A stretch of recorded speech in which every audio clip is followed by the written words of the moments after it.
नाशिक, पालघर, धुळ्यात आज orange alert. Chhatrapati संभाजीनगरमध्ये जिल्ह्यातील अति जोरदार तर जळगावमध्ये मध्यम पावसाचा अंदाज.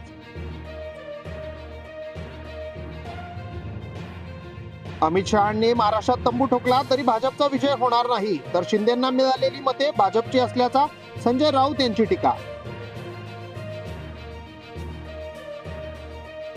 महाराष्ट्रात सगळ्याच माजोरड्याचा माज उतरवून मिळतो. उद्धव ठाकरे गटाची जहरी टीका. शहांच्या वक्तव्यावरून साधला निशाणा.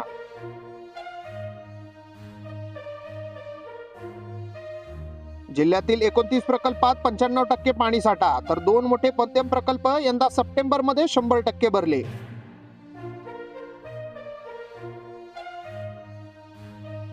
जनता भाजी बाजाराने घेतला मोकळा श्वास. फळ विक्रेत्यांच्या विरोधामुळे वातावरण तापले होते. बौद्ध महासभेच्या पदाधिकाऱ्यांसोबत शाब्दिक चकमक.